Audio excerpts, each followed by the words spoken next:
بسم الله الرحمن الرحيم. ان شاء الله هنتعلم حاجه جديده في بريمافيرا. تعال نروح على برنامج بريمافيرا، هتضغط عليه دبل كليك يفتح معاك ان شاء الله. لما بيجي يفتح معاك في قائمه كده بتظهر بتضغط عليها اوكي. انا عاوز اشيل القائمه دي، هعلمك ازاي ان شاء الله تشيلها ويفتح معانا بس.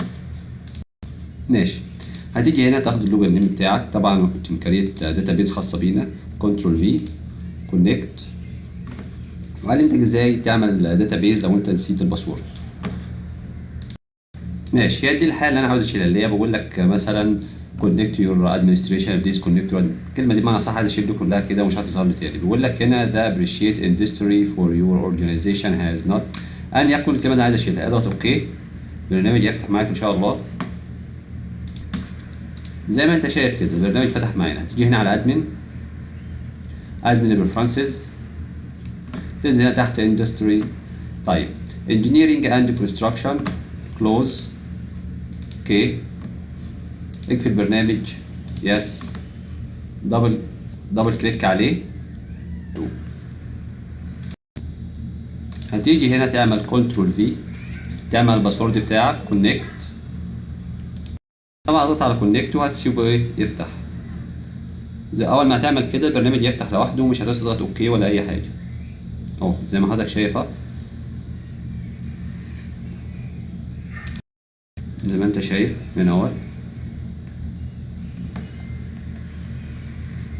برنامج فتح لوحده. ماشي جميل، الموضوع سهل ان شاء الله وبسيط. هتيجي هنا مثلا وليكن مثلا عاوزين ادمن كرنسي، عايزين نضيف العمله بتاعت البلد بتاعتنا. دلوقتي لو جينا هنا ندور على العمله المصريه اللي هي الجنيه المصري مش هتلاقيه. كل اللي عليك انك هتعمل اد وتيجي هنا اللهم صل على سيدنا محمد، تسميه مثلا ايجيبت، وتيجي هنا بيقول لك كرنسي نيم اسمه. انا هدي الاي دي بتاعه، هديه ال اي، هدي كنترول اكس كده ال اي، وهاجي هنا كرنت نيم مثلا هنا كده. بيقول لك هنا كرنت سيمبل، طب السيمبل بتاعه هديه برضك ال اي.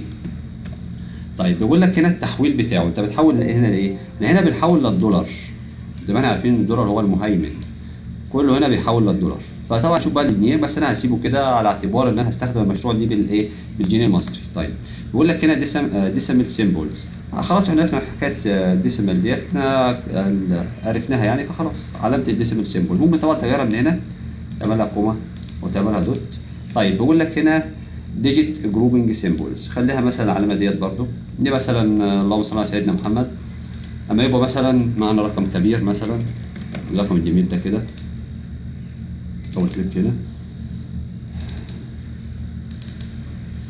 ماشي. كل عليك رقم نمبرينج زي ما انت شايف كده، اضغط كنترول واحد. موضوع سهل وبسيط. جيت هنا ضغطت هنا كنترول واحد بس عشان افهمك الدنيا دي. على النمبر يوز سيبريتور، خلي ده كده صفر، اوكي. شفت انت اللهم صل على سيدنا محمد الثلاث ارقام دول ظهر عليهم معاهم العلامه ديت، هي دي العلامه اللي هتظهر اللهم صل على سيدنا محمد في البريمافيرا، العلامه دي، واخد بالك؟ بقول لك هنا نمبر اوف ديسيمال، يعني عايز كام علامه، كام رقم بعد العلامه العشريه. وهنا بقول لك بوزيتيف كارنت فورمات، يعني لما تبقى الرقم موجب عايز يظهر ازاي، شكله عامل ازاي، شوف الشكل اللي يعجبك. وده لما يبقى الرقم بالسالب عايزه يبقى عامل ازاي، تحط علامه السالب، شوف اللي يعجبك واعمله. طيب حاليا انا ضفت كده العمله المصريه. طيب لو جيت هنا دي الابيرنس، طب جنرال هي الحاجات اللي فوق دي اللي احنا كتبناها بايدينا، يعني هنا الكرنت اي دي، وهنا الكرنت نيم، وهنا الكرنسي سيمبلز، وهنا الاكستشينج ريت. طيب لو المشروع بعملات تانية هتضطر انك تغير من الجنيه للدولار، يعني مثلا شوف الدولار هنا بيساوي كام وتكتبه هنا، ماشي. وبكده نكون ظبطنا الدنيا وضفنا العمله المصريه. ولكن كل اللي عليك بس هتضغط هنا نعمل علامه الصح، يعملها زعلانه ليه؟ ماشي، اعمل كلوز. تعالى هنا على edit user preferences، اللهم صل على سيدنا محمد. هتنزل هنا على currency، هنختار من هنا الجنيه المصري ال اي، اعمل اوكي. طبعا حد احنا شرحناها، عايز تظهر العلامه بتاعتنا السيمبل بتاعنا ولا مش عاوز. طب الديسيمل اللي عايز تظهر الديسيمل ولا لا، اعمل كلوز. وبكده احنا خلينا المشروع هيبقى بالجنيه. طيب وبكده نكون خلصنا، والسلام.